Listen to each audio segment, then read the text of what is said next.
BNP স্থায়ী কমিটির সদস্য এবং সাবেক মন্ত্রী ব্রিগেডিয়ার আসম হান্নান স্যার নবমৃত্যুবার্ষিকী উপলক্ষে কাপাসিয়া উপজেলা বিএনপি অঙ্গ সহযোগী সংগঠনের উদ্যোগে ব্যাপক প্রস্তুতি আজকে যে আয়োজন সম্পর্কে বলবেন, আজকের অনুভূতি সম্পর্কে বলবেন। ব্রিগেডিয়ার আসম হান্নান স্যার স্মৃতি সংসদ কর্তৃক আয়োজিত স্মরণ সভার সম্মানিত সভাপতি, আমাদের গাজীপুর জেলা বিএনপির সম্মানিত আহ্বায়ক, সাবেক এমপি, ছাত্র দলের সোনালী ফসল জনাব মিলন সাহেব উপস্থিত আছেন। আমাদের বাংলাদেশ প্রধান অতিথি হিসাবে বাংলাদেশ জাতীয়তাবাদী বিএনপির সম্মানিত মহাসচিব, রাজপথের লড়াকু সৈনিক, আমার মুরব্বী জনাব মির্জা ফখরুল ইসলাম আলমগীর চাচা উপস্থিত আছেন। বাংলাদেশ জাতীয়তাবাদী দল বিএনপি জাতীয় নির্বাহী কমিটির সহ শ্রম বিষয়ক সম্পাদক জনাব হুমায়ুন কবির খান উপস্থিত আছেন। প্রধান বক্তা হিসাবে আমাদের জাতীয় নির্বাহী কমিটি ঢাকা ডিভিশনের সম্মানিত সাংগঠনিক সম্পাদক জনাব সাইদুল আলম বাবুল উপস্থিত আছেন। আমাদের জাতীয় নির্বাহী কমিটির সহ স্বাস্থ্য বিষয়ক সম্পাদক জনাব রফিকুল ইসলাম বাচ্চু উপস্থিত আছেন। আমাদের জাতীয় নির্বাহী কমিটির সম্মানিত সদস্য জনাব মুজিবুর রহমান উপস্থিত আছেন। বাংলাদেশ জাতীয়তাবাদী দল বিএনপি জাতীয় নির্বাহী কমিটির সম্মানিত সদস্য এবং জনাব জিয়া পরিবারের বিশ্বস্ত হাতিয়ার যার গর্জনে জনাব ওমর ফারুক শাফি আরো উপস্থিত আছেন।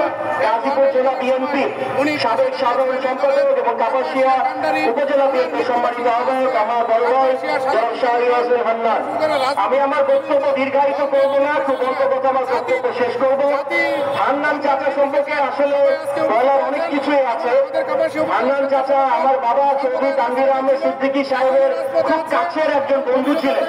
ওনারা একই স্কুলে সেন্ট গ্রেগরি স্কুলে পড়তেন এবং সেন্ট গ্রেগরি স্কুলে যে ফুটবল টিম ছিল সেই ফুটবল টিমে হান্নান আঙ্কেল কিন্তু গোলকিপার ছিল, আমার বাবা স্ট্রাইকার ছিল।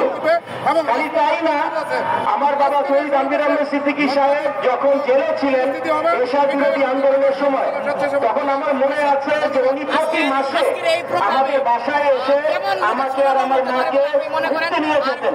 ওনাদের লাল রঙের একটা স্টারলেট গাড়ি ছিল, সেই গাড়িতে হান্নান আঙ্কেল সামনে বসতো, আন্টি পাশে বসতো, পিছনে আমি আর আমার মা বসতাম। উনি আমাদের পরিবারের অত্যন্ত কাছের একজন মানুষ। আমার বাবা যখন জেলে ছিলেন উনি আমাদের পরিবারের জন্য অনেক কিছু করেছেন। এবং ব্রিগেডিয়ার আসম হান্নান এমন একজন ব্যক্তিত্ব যিনি 1/11-এর সময় দলের জন্য দেশের জন্য যেভাবে নেতৃত্ব দিয়েছেন তা সারা জীবন বাংলাদেশের মানুষের কাছে মনে থাকছে। উনি জিয়া পরিবারের অত্যন্ত কাছের একজন মানুষ ছিলেন। উনি সততার সাথে নেতৃত্ব দিয়েছেন, সততার সাথে দল পরিচালনা করেছেন।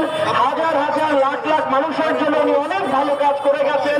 কাপাসিয়া উপজেলার জন্য ভালো কাজ করে গেছেন। বাংলাদেশে উনি যখন পাক মন্ত্রী ছিলেন সে পাক মন্ত্রণালয়ে উনি অনেক বড় বড় কাজ করে গেছেন। তো আল্লাহর কাছে দোয়া করি আল্লাহ যেন ওনাকে বেহেশতে নসিব করেন। উনি ওনার সুযোগ্য ছেলে আমার বড় ভাই জনাব শাহরিয়ার হান্নানকে রেখে গেছেন। হান্নান ভাইয়ের নেতৃত্বে কাপাসিয়া উপজেলা সুন্দরভাবে পরিচালিত হচ্ছে এবং হান্নান আঙ্কেলের যে স্বপ্ন ছিল সেই স্বপ্নগুলো আমি অবশ্যই বাস্তবায়ন করার চেষ্টা করবেন। আরো কিছু কথা বলতে চাই। আপনারা জানেন যে আমাদের সামনের বছর জাতীয় নির্বাচন আসছে। এই নির্বাচনকে বানচাল করার জন্য একটি গোষ্ঠী লেগে পড়ে এটার পিছনে কাজ করতে শুরু করে যাচ্ছে। ওনারা এক এক সময় এক এক রকম কথা বলেন, এক এক সময় বলেন যে ওনারা পিয়ার ছাড়া নির্বাচন করবেন না, অথচ পিয়ার অর্থের মানে তারা বোঝেন কিনা সেই ব্যাপারে আমাদের অনেক প্রশ্ন আছে। এবং একদিকে ওনারা পিয়ারের কথা বলেন, আরেকদিকে ওনারা গ্রাম বাংলায় পোস্টারের কাজে কর্মীদের আমাদের এলাকা ছেড়ে গেছে, তারা নির্বাচনে নেমে গেছেন এবং তাদের কথা আর কাজে কোন মিল নেই।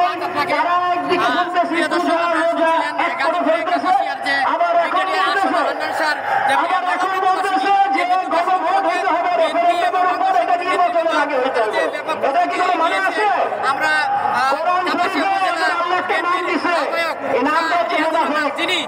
এই কথাটা আমাদের বুঝতে হবে। আজকে যারা আমাদের নির্বাচনে বানচাল করার চেষ্টা করে, যারা বিভ্রান্ত করার চেষ্টা করে, আমরা গাজীপুর জেলা বিএনপির পক্ষ থেকে বলতে চাই যারা নেতা যারা তারা যে নির্দেশনা দিতে হবে আমরা সকলে সে নির্দেশ বাস্তবায়ন মাধ্যমে করার চেষ্টা করবো ইনশাআল্লাহ। মহাসচিব আপনাদের মাধ্যমে আরো বলতে চাই যে আমরা সকলে একসাথে কাজ করে দলকে সুসংগঠিত করে আজকে আমাদের সাহেবের হাতকে গাজীপুর জেলা বিএনপি আরো শক্তিশালী করার চেষ্টা করবো এবং আপনাদের সকলকে আমার সালাম জানিয়ে আমার বক্তব্য শেষ করছি।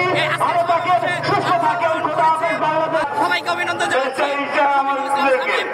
Asian television